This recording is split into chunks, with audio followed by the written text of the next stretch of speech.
बिस्मिल्लाहिर्रहमानिर्रहीम। अस्सलाम वालेकुम। Welcome to my YouTube channel. आज का हमारा lecture class 7th review geometry पे है। आज का लेक्चर जो है वो क्वेश्चन नंबर 9 से स्टार्ट होगा। तो चलिए आज का लेक्चर स्टार्ट करते हैं। तो यहाँ पे आ जाते हैं क्वेश्चन नंबर 9 पे।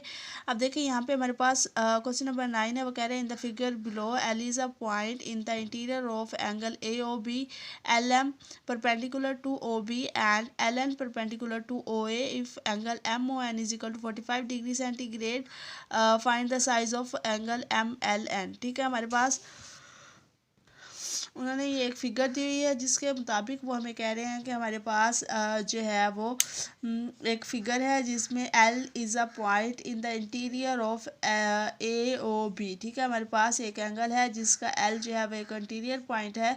तो यहाँ पे आप जो है एल एम जो है वो ए ओ पे परपेंडिकुलर है और एल एन जो है वो ए ओ पे एल एम जो है वो बी ओ पे परपेंडिकुलर है और एल एन जो है वो ए ओ पे परपेंडिकुलर है।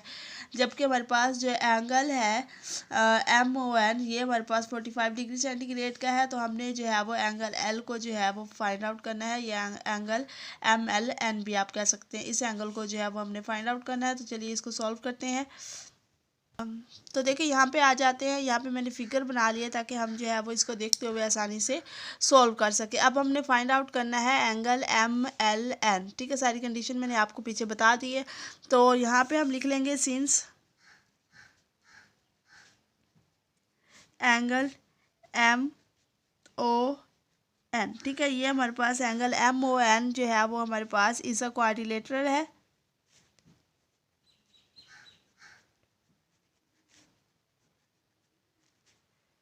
ठीक है, क्योंकि ये हमारे पास क्वाड्रिलेटरल है तो सो हम लिखेंगे एंगल एम ओ एन।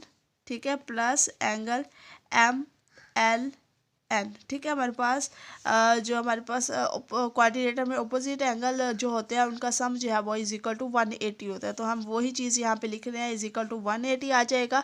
ठीक है, सप्लीमेंट्री एंगल्स जो होते हैं क्वाड्रिलेटर में वो इज इक्वल टू उनका सम जो है वो इज इक्वल टू 180 होता है। तो ये दोनों एंगल जो है वो हमारे पास सप्लीमेंट्री हैं तो इनका सम जो है वो हमारे पास इज इक्वल टू 180 आ जाएगा। तो यहाँ पे हम लिख भी देते हैं ताकि जो है वो समझने में आसानी हो जाए। तो यहाँ पे हम लिख लेंगे ये सप्लीमेंट्री एंगल्स हैं, सप्लीमेंट्री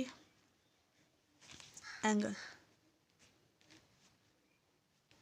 ठीक है, अब उसके बाद जो है हमें M O N angle M O N जो है वो पता है 45 डिग्री सेंटीग्रेड का है। तो हम यही चीज़ यहाँ पे लिख लेंगे 45 degree centigrade plus angle M L N. ये तो हमें फाइंड आउट करना है तो इसको हम वैसे का वैसे लिख लेंगे। इज इक्वल टू क्या आ जाएगा 180 डिग्री सेंटीग्रेड। ठीक है, अब ये 45 इधर प्लस हो रहा है, दूसरी साइड पर जाके क्या हो जाएगा माइनस।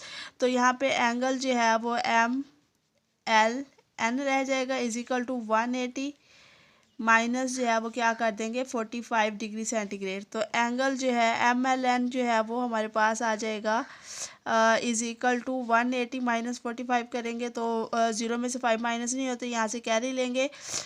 तो कैरी माइनस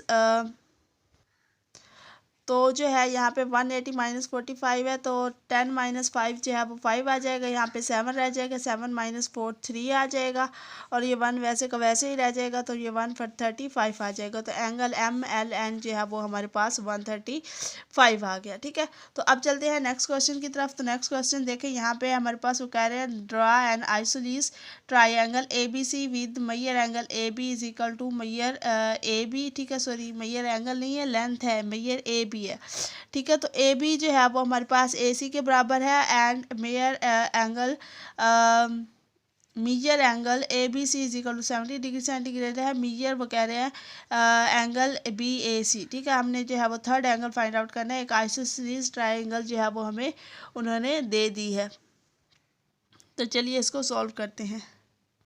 तो चलिए जी, ये देखिए ये हमारे पास एक आइसोसेलेस ट्रायंगल बन चुकी है। जैसे कि हम लोग जानते हैं कि आइसोसेलेस की दो साइड जो है वो बराबर होती हैं, यानी कि ये एंगल और ये एंगल दोनों एक जैसे होते हैं, सेम होते हैं। तो वहाँ पे वो कह रहे हैं draw an isosceles triangle with A B जो है वो is equal to A C है। ठीक है, यहाँ पे हमारे पास ए बी जो है वो लेंथ ए सी, यानी इनकी दोनों साइड जो है वो बिल्कुल बराबर है। उसके बाद वो कह रहे हैं एंगल जो है ए बी सी जो है वो is equal to 70 degree centigrade है। अब A B C 70 degree centigrade centigrade है, दोनों साइज़ बराबर हैं, तो ये सी भी हमारे पास बी सी ए भी हमारे पास क्या होगा 70 डिग्री सेंटीग्रेड की, यानी दोनों एंगल सेम होंगे। उसके बाद हमने मैयर बी ए सी, ठीक है, ये वाला एंगल जो है वो हमने फाइंड आउट करना है। तो चलिए इसको सॉल्व करते हैं। One of the base angle जो है उन्होंने हमें दे दिया है, तो हम यहाँ पे लिख लेंगे one of the base angle. तो वन ऑफ बेस एंगल जो उन्होंने हमें दिया हुआ है वो है इज इक्वल टू यहाँ पे एल आएगा 70 डिग्री सेंटीग्रेड है। अब हमें पता है कि आइसोसेलेस ट्राइंगल में बेस एंगल्स दोनों एक जैसे होते हैं, तो यहाँ पे हम लिख लेंगे सम ऑफ बेस एंगल्स। दोनों को बेस एंगल जो हमें उन्होंने दिए हैं उनको ऐड कर लेंगे, तो sum of base angles is equal to 70 degree centigrade plus 70 degree centigrade is equal to जो है वो हमारे पास क्या आ जाएगा 140 डिग्री सेंटीग्रेड। तो सम ऑफ बेस एंगल जो है वो हमारे पास 140 डिग्री सेंटीग्रेड आ गया। उसके बाद आ जाता है वर्टिकल एंगल, ठीक है। हमने जो है ये दोनों एंगल्स तो हमें पता है, हमने थर्ड एंगल फाइंड आउट करना है। अब जैसे हमें पता है sum of angles of a triangle is equal to 180 degree centigrade होता है, तो हमने वर्टिकल एंगल फाइंड आउट करना है।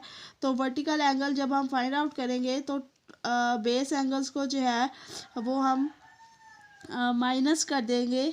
Vertical angle is equal to 180 में से बेस एंगल्स को माइनस कर देंगे, तो 180 माइनस 140 डिग्री सेंटीग्रेड करेंगे। तो 180 में से 140 माइनस करेंगे तो पीछे हमारे पास क्या रह जाएगा 40 डिग्री सेंटीग्रेड। तो ये जो है वो हमारे पास आंसर आ जाएगा। वर्टिकल एंगल्स जो है वो हमें फाइंड आउट करना था, तो यहाँ पे हमारे पास वर्टिकल एंगल यहाँ पे हम लिख लेंगे वर्टिकल एंगल, ठीक है। और यहाँ पे उन्होंने ये बी ए सी दिया, तो आप ये भी लिख सकते हैं एंगल बी ए सी, ठीक है। तो ये सी थोड़ा टेढ़ा हो गया, ओहो, ठीक है। तो ये आ गया एंगल बी ए सी, ठीक है। तो ये आंसर आ गया। तो यहाँ पे आप ऊपर भी लिख सकते हैं पेंसिल के साथ, यहाँ पे ये जो है वो 40 डिग्री सेंटीग्रेड का आ गया। तो ये हमारे पास था question number 9 and question number 10 का कंप्लीट सोल्यूशन। चैनल को ज़रूर सब्सक्राइब कर दीजिएगा। वीडियो अच्छी लगी है तो वीडियो को लाइक कर दें। Thanks for watching. अल्लाह हाफिज़। मज़ीद इसी तरह की वीडियोज़ को देखने के लिए मेरे चैनल को सब्सक्राइब कर दें। अल्लाह हाफिज़।